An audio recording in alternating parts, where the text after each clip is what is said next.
शिव को गुरु नहीं माना है, उन सब के लिए आज का दिन बड़ा सौभाग्य का दिन है, क्योंकि साहब श्री हरिनानंद जी का जन्म हुआ आज। और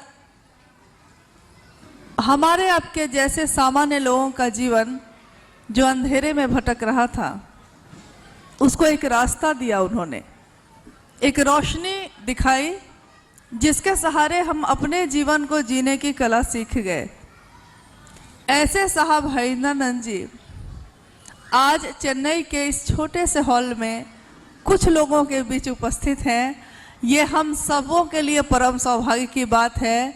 अगर मुख्यालय में होते तो हजारों कितने लोग होते, क्या होता। लेकिन हम लोगों ने अक्सर देखा कि ये अपने जन्म दिवस को या ऐसे किसी भी महत्वपूर्ण तिथि को मनाने में विश्वास नहीं रखते, और अगर कोई ज़्यादा कर दे तो इससे इनको बड़ी चिढ़ होती है। ऐसे समय में भी लगातार यात्राएं करना, वैसी जगहों पे ज़्यादा समय देना जहां ज़रूरत है, ये एक शिव का शिष्य ही कर सकता है। क्योंकि हमने तो दुनिया में अभी तक यही देखा कि जो भी थोड़े बड़े हुए, जो भी थोड़ा सम्मान के पात्र हुए, तो उन्होंने अपना सारा दिवस मनाना शुरू किया। लेकिन जिस शिव से सब कुछ लिया था, उस शिव का कोई दिवस नहीं मनाया। उस शिव के लिए खुद तो प्राप्त किया, दूसरों को नहीं दिया। तो आज हम सबों का परम सौभाग्य है। बात ये नहीं है कि संख्या कितनी है, ज़्यादा है कि कम है, ये तो उद्देश्य भी नहीं है शिव चर्चा का। हंगामा खड़ा करना हमारा मकसद नहीं है। हंगामा हो जाए, बहुत संख्या में लोग हों या चारों तरफ धूम मच जाए, ये तो शिव चर्चा का उद्देश्य भी नहीं है। इसका उद्देश्य है कि ये सूरत बदलनी चाहिए। चाहे मेरे दिल में जले, चाहे तेरे दिल में जले, लेकिन ये शिव शिष्यता की आग जलनी चाहिए, चाहे हम कहीं हों, चाहे आप कहीं हों। तो आइए आज के इस समय का कुछ सुंदर उपयोग हम लोग कर ले। इस हॉल में जितने भी लोग उपस्थित हैं, हम लोग जब से आए हैं देखा हमने कि कुछ लोग हलचल में हैं, कुछ लोग सो रहे हैं, थक गए होंगे, और कुछ लोग बस ऐसे इधर उधर देख रहे हैं। लेकिन हम में से कितने लोग इस बात को समझते हैं कि जीवन में कोई भी ऐसा मौका, कोई भी ऐसा समय हमेशा नहीं मिलता। मौका एक बार ही मिलता है। अगर वो समय गुजर गया, फिर ये समय दोबारा नहीं मिलेगा। हो सकता है आपको इससे भी अच्छा कुछ मिल जाए, लेकिन आपके गुरु सबसे अच्छे हैं, सबसे ऊपर हैं। इस गुरु के बाद फिर दोबारा जिसमें साहब का भी सानिध्य हो, दोबारा नहीं मिलेगी। इसलिए मेरा अनुरोध है कि आप जहाँ हैं, बैठे हैं, खड़े हैं या बच्चे भी हैं, तो उनको थोड़ा प्रयत्न करके बैठा के शांत करने की कोशिश करिए। ऐसा नहीं है कि बच्चे हलचल में ही रहते हैं, क्योंकि हमारे ही इतिहास में, हमारे प्राचीन समय में भी, और जिस दक्षिण भारत में आप बैठे हैं, अभी भी यहाँ पे गुरुकुल परंपरा चलती है। और उस गुरुकुल परंपरा में छोटे छोटे बच्चे गेरुआ वस्त्र धारण किए हुए संस्कृत के श्लोक पढ़ते हुए नजर आते हैं। हम कहते हैं कि समय बदल गया, हम सोचते हैं कि अब बच्चे वैसे नहीं रहे, लेकिन क्या हमने कभी ये सोचा है कि हम भी तो वैसे नहीं रहे। पहले हम लोग छोटे थे तो हमारे घरों में हर कुछ समय के बाद कुछ होता था, कोई पूजा, कोई श्लोक, कुछ शिव के बाद कोई देवी देवताओं की आराधना। इससे आपके घर में भी एक संस्कार का उदय होता है, बच्चे कुछ सीखते हैं। लेकिन आज अपने घर में जाके देखिए क्या होता है। कोई एक आदमी टीवी देख रहा है तो दूसरा आदमी लैपटॉप खोल के बैठा है, तीसरा आदमी टैब लिए हुए है, तो चौथा आदमी मोबाइल पे है। यानी कोई किसी के लिए उपलब्ध नहीं है। जब हम एक दूसरे के लिए ही उपलब्ध नहीं हो सक रहे हैं, तो हम अपने गुरु शिव के लिए कैसे उपलब्ध होंगे। तो थोड़ा हम लोग जागें, थोड़ा अपने मन की थकान को उतारें, क्योंकि कल रात में हम लोग भी लंबी यात्रा करके आए हैं। आप सोचते हैं कि एक दिन की, तो नहीं भाई साहब, हम लोग लंबी यात्रा में लगातार हैं सारे लोग। हम लोग तो फिर भी बहुत कम। साहब खुद जो सुबह जग के लगातार उनकी दिनचर्या चलती है, वो आधी रात में ख़त्म होती है और ये सिलसिला बरसों से है। आज भी कहते हैं 70 साल के युवा का दर्शन भी आप कर सकते हैं, क्योंकि हम बहुत पीछे हो जाते हैं अगर उम्र इसका पैमाना है। अब सोचिए कि आखिर इतनी ताकत, इतनी शक्ति मिलती कहाँ से है? क्योंकि नई उम्र के लोग थक जाते हैं और जो शिव की बात कर रहे हैं वो थकते नहीं। तो उन्होंने एक बात कही कुछ दिन पहले, जिसका हिंदी में अर्थ ये है कि माना कि ये जंगल बहुत खूबसूरत है, ये मौसम बहुत अच्छा है, भांति भांति के फूल खिले हैं, सब कुछ बहुत अच्छा है, लेकिन मैं क्या करूं, मुझे अभी मीलों चलना है, मीलों चलना है, मेरे जीवन में विश्राम का समय नहीं है। एक ऐसे व्यक्ति के जीवन में जिसमें उसका आध्यात्मिक जागरण हो गया हो, उसको नींद नहीं आती। आप अपने घर में अगर सबसे पहले सुबह में उठ जाइए और घर में बाकी सारे लोग सोए हों, तो आपको कैसा लगता है? आपको लगता है कि मैं जग गया, ये सारे लोग क्यों नहीं जग रहे हैं? सब आप बेचैन होते हैं, मैं जग गई हूँ, ये लोग क्यों नहीं जग रहे हैं।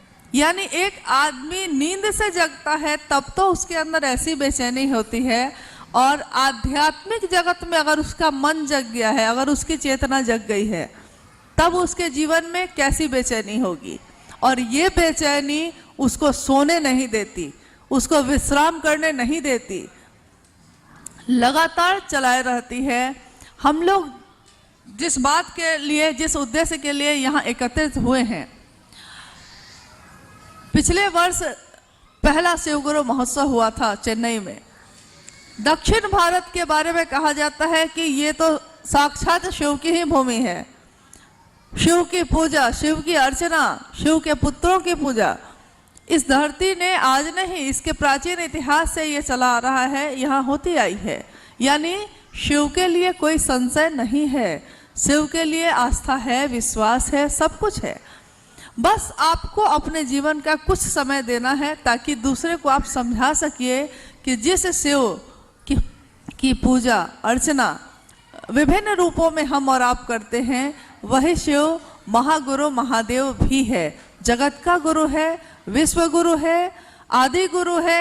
आदि का अर्थ होता है जहाँ से प्रारंभ हुआ, यानी सारी चीजें जहाँ से शुरू हुई हैं। तो ऐसे गुरु जिनकी पूजा अलग अलग रूपों में तो होती आई, कभी महाकाल के रूप में हुई, कभी महाकालेश्वर के रूप में हुई, कभी महाकपालेश्वर, कभी महाअघोरेश्वर, यानी महामृत्युंजय, उमा के पति, गौरी शंकर, विभिन्न अनगिनत रूपों में जिनकी पूजा होती आई। वो है तो एक ही सत्ता, ईश्वर जिसको कहते हैं। उस एक सत्ता से कोई भी गुरु, चाहे वो शरीरी गुरु होगा, चाहे वो सदगुरु होगा, या स्वयं विश्व गुरु शिव होंगे, वो ईश्वर से मिलाने का काम करते हैं, ईश्वर से के तरफ हमारे मन को प्रेरित करने की दिशा में काम करते हैं। तो जब शिव भी गुरु होंगे तो ऐसा ही होगा। वो शिव स्वयं से स्वयं को मिलाने की विधा है जो साहब हरिनानंद जी ने हमारे आपके बीच समझाई है। आज तक में तो हम लोगों ने यही जाना था कि शिव है ईश्वर, लेकिन बहुत दूर है। तो हम लोगों ने हमेशा दूसरों का सहारा लिया, पूजा के लिए, मंत्रों के जप के लिए, आराधना उपासना के लिए। लेकिन हम लोगों ने ये कभी नहीं सोचा कि हमारे आपके जैसे सामान्य से सामान्य लोग अपने घर गृहस्थी के शोरगुल में, बेचैनी में, परेशानी में भी अपने शहर के व्यस्ततम चौक चौराहे पे खड़े होकर भी उस शिव की आराधना में अपने मन को ले जा सकते हैं। यह हमने कभी नहीं सोचा, यह हमारे जीवन में कभी घटित नहीं हुआ।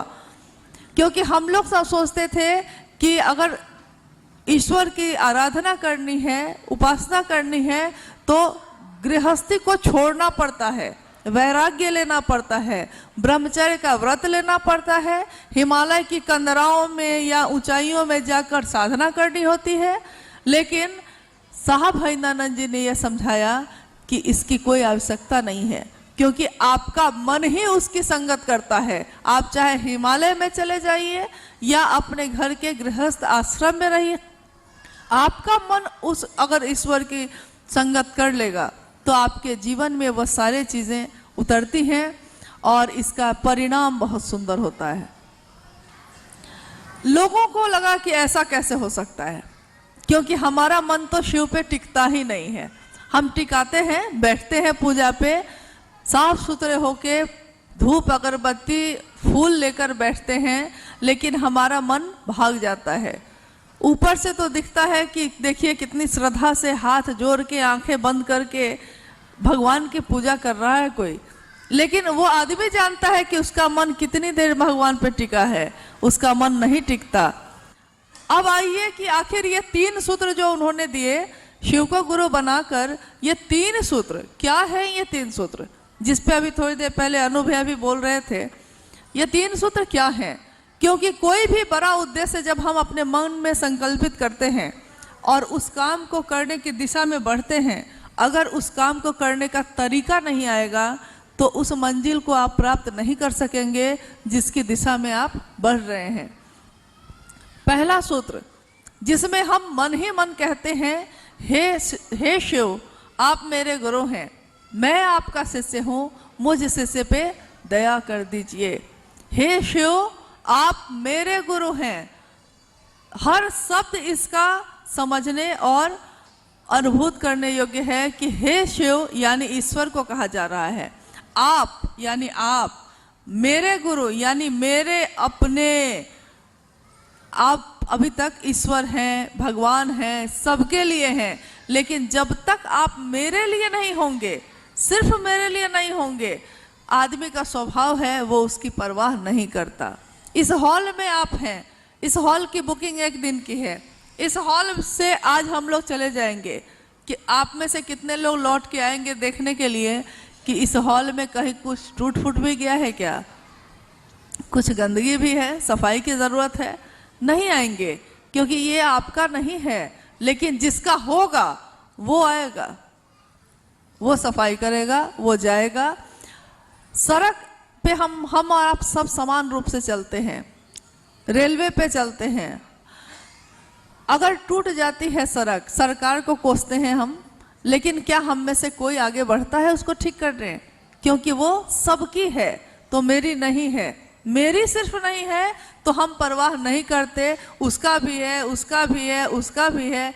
इस चक्कर में पता चलता है कि वो बेचारा किसी का नहीं है। एक छोटी सी कहानी है कि एक राज्य में एक मतलब राजा का राज्य था, अकाल पड़ा, सूखा पड़ा। राजा ने मुनादी करवा दी कि पंडित को बुलवाया, ज्योतिषी को बुलवाया, उन लोगों ने राय दिया कि अगर आपके राज्य के का एक एक व्यक्ति एक बहुत बड़े कुएं में जो राज्य के बीचों बीच स्थित है, एक निश्चित समय पे एक एक लोटा दूध उसमें डालेगा और जब कुआं दूध से लबालब भर जाएगा तो ईश्वर प्रसन्न हो जाएंगे और आपके राज्य का अकाल सूखा खत्म हो जाएगा। राजा तो राजा होता है, उसको क्या दिक्कत है, उसने तुरंत मुनादी करवा दी।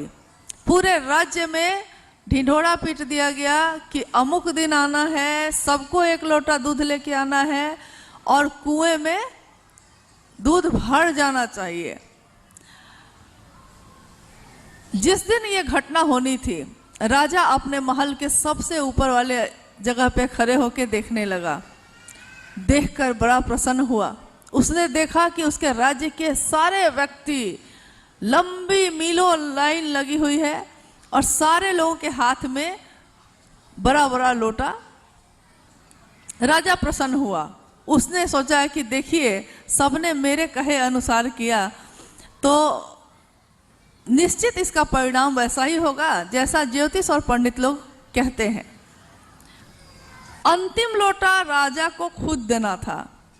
जब सारे लोगों की लाइन खत्म हो गई, जब सबने ये काम कर लिया और राजा अपने लोटे को दूध से भर के लेके जाता है तो देखता क्या है कि पूरा कुआं भरा हुआ है लेकिन पानी से भरा है। राजा तो अवाक हो गया, स्तब्ध हो गया। उसको लगा ये क्या हुआ। उसने फिर से मुनादी करवाई, अपने राज्य के सभी लोगों को एक जगह इकट्ठा किया। उसने पूछा कि मैंने तो ये कहा था, आपने ये क्या किया। हर व्यक्ति का एक ही उत्तर था। हर व्यक्ति ये कहता था कि मैंने, दुर्भाग्य ये हो गया कि सबने यही सोचा। सबने यही सोचा कि हम नहीं डालेंगे तो क्या होगा, सब तो डाल ही रहे हैं, काम तो हो ही जाएगा। हमारे आपके बीच भी ऐसा ही घटित हो रहा है। साहब हरिनानंद जी ने कहा शिव को गुरु बनाओ। उन्होंने कहा कि आपका मन टिके और शिव की तरफ चले, इसके लिए मदद लीजिए इन 3 सूत्रों से। पहला, जिसमें आपका मन जुड़ना जरूरी है। किसी भी संबंध में, जिस संबंध के प्रति आपका मन जुड़ाव रखता है, आप उसकी परवाह करते हैं। पति है, पत्नी है, सालों बीत गए, मन नहीं जुड़ा है तो तलाक हो जाते हैं। बच्चा है, बड़ा हो गया, मन से उसके उतर गया कि मेरे माता है, मेरे पिता हैं, तो वो अपने बूढ़े माँ बाप की परवाह करना छोड़ देता है, विदेश की यात्रा पर निकल जाता है। मन से उस भाव का भान ही खत्म हो गया। यानी मन का जुड़ाव सबसे ज़्यादा जरूरी है, तभी आप आगे का कोई काम कर सकेंगे। इसीलिए आपके मन से कहा गया, क्योंकि मन की गति सबसे तेज होती है। अभी आप यहाँ बैठे हैं, आप में से बिहार, यूपी और बेंगलोर, मैसूर सब जगह के लोग दिख रहे हैं। तो अभी आप जहाँ से आए हैं, आपके मन को वहाँ पहुँचने में कितना समय लगेगा। आपने सोचा और आप पहुँचे, लेकिन आपके शरीर को पहुँचने में समय लगेगा। ठीक वैसे ही वो शिव भाव सत्ता है, उससे भाव में ही संपर्क संभव है। उस शिव के पास आपके मन की गति पहुंच सकती है। इस शरीर से उस तक पहुंचना शायद संभव होगा कि नहीं, लेकिन मन से पहुंचना संभव है। तो उन्होंने कहा अपने मन की गति पे ये संप्रेषण दीजिए कि शिव आप मेरे हैं, मैं आपका शिष्य हूँ, मुझ शिष्य पे दया कीजिए। शिष्य किसी का नहीं होता। ये भी थोड़ा ध्यान देने योग्य बात है कि हम में से जितने लोग भी शिव की बात करते हैं, हम सोचते हैं कि ये महादेव वही महादेव हैं जिनकी पूजा होती है, और उनसे सब कुछ करने के साथ ये भी एक काम हम लोग कर लेंगे। तो हम लोग कहते हैं कि चलिए ये भी कर लेंगे।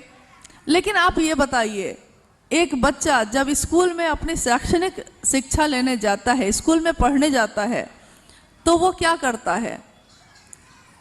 क्या उस समय वो किसी का बेटा होगा तो पढ़ाई कर सकेगा। मास्टर अगर उसका पिता भी होगा, तब भी जब तक उसका पुत्र पढ़ना नहीं चाहेगा, वो पढ़ा नहीं सकता। तो उस शिव से हम दया मांगते हैं कि हे शिव आप मेरे गुरु हैं, मुझ शिष्य पे दया करिए ताकि मैं आपके दिए हुए काम को कर सकूं। गुरु का आदेश है दूसरा सूत्र, जो आपने सुना, मंडल सर ने कहा। आप में से कितने लोगों ने ध्यान से सुना मुझे नहीं पता, लेकिन मैं खुद सुनती हूँ, इसलिए मुझे लगा आपने भी सुना होगा। दूसरा सूत्र जहाँ आया था, जहाँ कहा गया था कि तुम जो करते हो तुम दूसरे को नहीं कहते। यानी गुरु का आदेश ये था कि शिव के गुरु स्वरूप की चर्चा की जाए, इस दुनिया में की जाए। गुरु आदेशित कर्म, गुरु आदेश की का क्या महत्व होता है, आइए हम लोग इसका भी बहुत सारे उदाहरण हैं इतिहास में। एक धौम्य नाम के ऋषि थे, उनके गुरुकुल में एक शिष्य था, उनका बहुत सारे शिष्य थे, लेकिन जो शिष्य गुरु की बात ज़्यादा सुनता है, स्वाभाविक है गुरु भी उसको ज़्यादा प्रेम करते हैं। तो आरुणी नाम का शिष्य था। वो अंधेरी रात थी, एक रात ऐसी आई जो काफ़ी अंधेरी थी और बारिश हो रही थी। खेत थे, आश्रम के खेत होते हैं जिसमें अनाज उगते हैं, सब्जियां उगती हैं, उसी से आश्रम का काम चलता है। तो तेज बारिश होने लगी, तूफानी रात आ गई। गुरु ने आरुणी को बुलाकर कहा कि आरुणी खेतों पे चले जाओ और देखना खेत की मेर टूटनी नहीं चाहिए। बस गुरु ने इतना ही कहा। रात बीत गई, पूरी रात गुजर गई, आरुणि वापस नहीं आया। जब वापस नहीं आया तो गुरु को चिंता हुई, तो गुरु अपने शिष्य की तलाश में चले। कहा भी जाता है कि गुरु शिष्य की तलाश करते हैं। साहब ने शिष्य अनुभूति में लिखा है कि गुरु शिष्य की तलाश करते हैं। तो गुरु आरुणि की तलाश में चले कि कहाँ रह गया मेरा शिष्य, मैंने जो कहा वो करके लौटा नहीं। जब वहाँ जाते हैं वो खेतों में, तो देखते हैं रात की बारिश में खेत की मेड़ टूट गई है और टूटे हुए मेड़ पे आरुणि अपने शरीर को ही लेटा हुआ है, शरीर लेटा हुआ है उसका। अब गुरु अवाक हो गए, उन्होंने अपने शिष्य को उठाया, गले से लगा लिया, ये क्या किया तुमने? तो आरुणि ने कहा कि मैंने बहुत कोशिश की, तन मन से बहुत कोशिश की कि ये बांध नहीं टूटे, मतलब खेतों की मेड़ नहीं टूटे गुरु, लेकिन जब अंतिम उपाय अब मेरे पास मेरा ये शरीर था, तो मैंने सोचा कि अब मैं इसी का सहारा लेता हूँ, और वो लेट गया। गुरु आदेशित कर्म, गुरु खुद नहीं आते, शिष्यों को करना होता है। तो गुरु आदेशित यह कर्म है दूसरा सूत्र, जिसमें शिव के गुरु स्वरूप की चर्चा दूसरों से करने के लिए कही जाती है। और ये हम और आप जो करने जाते हैं, तो हम में से बहुत लोग सोचते हैं कि वो आदमी ठीक होगा, उससे बात करना ठीक होगा, क्योंकि दूसरा तो बहुत बड़ा आदमी लग रहा है, पता नहीं वो मेरी बात सुनेगा या नहीं सुनेगा। लेकिन हम लोगों ने खुद देखा है, एक कर्नल के यहाँ खाना बनाने वाली महिला, जब उस कर्नल की बेटी बीमार हो गई और वो महिला सोचती थी कि मैं तो इनके यहाँ खाना बनाती हुई तो मेरी बात सुनेंगे ही नहीं, लेकिन उसने साहस करके कर्नल को कहा कि थोड़ा महादेव को गुरु मान के देखिए ना सर, सब डॉक्टर फेल कर रहे हैं, हो सकता है कुछ हो जाए। दुख में आदमी बड़ा नहीं होता, जब दुख पड़ता है तो सारे बड़ा होना भूल जाता है आदमी। दुख जब पड़ता है तो नंगे पांव शिवलिंग पे जाके माथा पटकते हैं, लेकिन जब शिव सुख में होते हैं तो गाड़ियों से मंदिरों के आगे से गुजर जाते हैं। तो देखिए, दुख आपको अपने असली रूप में ले आता है, जो हम हैं, जो आप हैं। तो उस समय उन्होंने शिव को गुरु माना, और जब इसका बहुत सुंदर रिजल्ट हुआ, तुरंत ही इसका परिणाम आया, उनके मन में विश्वास बढ़ा और वो आगरा से साहब से मिलने रांची आए। आने के बाद उन्होंने अपनी उस मेड को भी लाए जो खाना बनाती थी, और उन्होंने कहा इसने मुझको शिव का शिष्य बनाया, मैं नहीं जानता था साहब। तो आप नहीं जानते कि आप किसको कहेंगे और कौन आपकी बात मान जाएगा, आप नहीं जानते। आप कभी ये मत सोचिए कि कौन मानेगा कौन नहीं मानेगा। आपके गुरु सबसे बड़े गुरु हैं, आपके गुरु में बहुत ताकत है, हमारे में ताकत नहीं है। एक इंसान में सीमित सामर्थ्य, सीमित शक्तियां होती हैं, लेकिन आपके गुरु सीमित नहीं हैं, जिनको कहा जाता है ज्ञान के निधि अगम। अब तो कुछ बोलिए, ज्ञान के वो अगम निधि हैं आपके हमारे गुरु। उस गुरु को तीसरे सूत्र में प्रणाम करते हैं हम आप। नमः शिवाय महामंत्र है, महामंत्र से ही प्रणाम कर लेते हैं। प्रणाम भी मन ही करता है, चलिए मंत्र का सहारा ले लेते हैं, लेकिन भाव मन में प्रणाम का होना भी जरूरी है। आपने सोचा है कि शिव चर्चा में कोई कर्मकांड नहीं है, कोई कर्मकांड नहीं है, कुछ भी अलग से कोई प्रक्रिया, कोई क्रिया नहीं है। मात्र ये दो सूत्र तो आपके मन में ही करने हैं, आप कहीं भी कर सकते हैं। दूसरा सूत्र जो है, पहला और तीसरा सूत्र मन में करना है, दूसरा सूत्र व्यक्ति का व्यक्ति से जुड़ाव करता है। और इससे और भी काफ़ी सारी चीज़ें होती हैं। हमारे परिवार में, हमारे समाज में जाति, धर्म, लिंग, वर्ण, पुरुष स्त्री का जो भेद है, वो भेद भी खत्म होता है और एक स्वस्थ समाज का निर्माण होता है, जिसमें शिव होते हैं और जो सत्य हैं, जो सुंदर हैं, जो सबको शिव जैसा बना सकते हैं, जो सामर्थ्यवान हैं, जो आपको हमारे मन को अपनी तरफ खींच कर ले जा सकते हैं। गुलाब के फूल को हम मसल सकते हैं, क्योंकि गुलाब कोमल है, सुंदर है, सुगंधित है। लेकिन क्या आपने कभी कांटों को मसला है? नहीं मसला होगा, क्योंकि कांटों को मसलिएगा तो लहूलुहान कर देगा। ठीक वैसे ही शिव गुरु के रूप में गुलाब की तरह ही हैं, सुगंधित हैं, पुष्पित हैं। और मसलिए तब भी सुगंध देते हैं, तोड़िए तब भी सुगंध देते हैं, पैरों में छोड़ दीजिए तब भी सुगंध देते हैं। शिव सुगंध के सिवा कुछ नहीं देते। हमारे आपके जीवन में जो शिव गुरु बने हैं, हम सब अपने गुरु पे थोड़ा अभिमान करें, क्योंकि अभी तक हम लोगों ने सब पे अभिमान किया। मेरे पास गाड़ी है तो अभिमान है, मेरे पास बड़ा घर है तो अभिमान है, मेरे पास बड़ी दुकान है तो अभिमान है। लेकिन मेरे पास सबसे बड़ा गुरु है, इसका अभिमान हमको कब होगा? जब हो जाएगा तो आप चुप नहीं बैठिएगा, आप गली गली जाके कहिएगा, जिस तरह मीरा रानी गली गली घूम गई और गीत बने कि मीरा रानी दीवानी कहाने लगी, वो तो गली गली हरि गुण गाने लगी। महलों में पली बन के जोगन चली, मीरा रानी दीवानी कहाने लगी। रानी थी वो, लेकिन ईश्वर के प्रेम में दीवानी बनकर, जोगन बनकर गली गली घूम गई। आज दुनिया उसको प्रणाम करती है, दुनिया उसका सम्मान करती है। रानी होकर जो उसने नहीं पाया था, रानी का वैभव होकर पाया है। आज शिव की चर्चा गली गली करने में आपको शर्म आती है, आपको संकोच होता है। मेरा अनुरोध होगा कि इससे सुंदर बात आज तक दुनिया में नहीं हुई है। सब ने अपनी अपनी बात कही, सब आए सब गए, लेकिन किसी ने ये नहीं कहा था कि हर व्यक्ति अधिकार रखता है शिव का शिष्य होने का।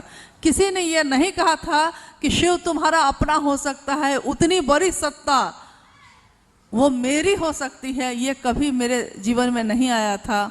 आज जब आया है तो आइए हम सब उस शिव की ओर चलें, उनको अपना गुरु माने और लोगों को प्रेरित करें। कुछ समय पूर्व अभी जब साहब यहाँ आए हैं, उससे 4-5 दिन पहले हिमाचल प्रदेश से पहली बार कुछ लोग आए। उन्होंने कहा कि हम अभी अगर हम तक कुछ गुरु भाई लोग नहीं पहुँचते तो हम लोग अंधेरे में ही भटकते रहते। हम नहीं जानते थे कि इतनी सुंदर बात भी होती है। हमने तो हिमाचल का सौंदर्य देखा था, हमने तो हिमाचल की सुंदरता देखी थी, लेकिन मन की और इस आध्यात्मिक दुनिया की भी कोई सुंदरता होती है, इससे हमारा जीवन अछूता था। हम लोगों ने कहा उनको कि आपसे यही अनुरोध है कि जिस तरह कुछ गुरु भाई आपके पास गए तो आपने ये पाया है, आपसे अनुरोध ये है कि आपकी प्रतीक्षा में भी लाखों लोग हैं, आप भी आगे बढ़िए, आप भी जाइए। शायद उनके जीवन के अंधेरे को आप दूर कर सकिए, क्योंकि पैसे से या सामान से आप किसी की मदद 1 दिन कर सकते हैं, 2 दिन कर सकते हैं, जीवन भर नहीं कर सकते। लेकिन अगर उसके जीवन में शिव गुरु हो जाएंगे तो उसका जीवन कट जाएगा, वो खुद अपने जीवन को काट लेगा। तो हम सब उस महादेव से दया मांगते हैं, साहब दीदी से आशीर्वाद मांगते हैं, और चूँकि मांगना हमारा स्वभाव है। साहब ने कहा 2 दिन पहले वहाँ जो 28 को एक संगोष्ठी हुई, उसमें कहा कि ईश्वर ने कहा भक्त से, हमेशा मांगने ही आते हो, कभी मिलने भी आया करो। तो मांगना हमारा स्वभाव हो गया है, तो थोड़ा मिलने का भी स्वभाव विकसित कर लें, महादेव की दया होगी तो ये भी हो जाएगा। चलिए, आज हम सब अब साहब के जन्मदिन के शुभ अवसर पर, जिस उद्देश्य के निमित्त इस दुनिया में उन्होंने जन्म लिया, ये उनके वाणी से सुने और अपने जीवन को विस्तार दें, अपने जीवन को महादेव के इतने बड़े गुरु कार्य के संकल्प के निमित्त थोड़ा सहयोग दें, थोड़ी सहभागिता दें। एक बूंद ही सही, लेकिन दें। अभी तक हम लोगों ने लिया है शिव से, दिया कुछ भी नहीं है। आप सभी के चरणों में मेरा प्रणाम।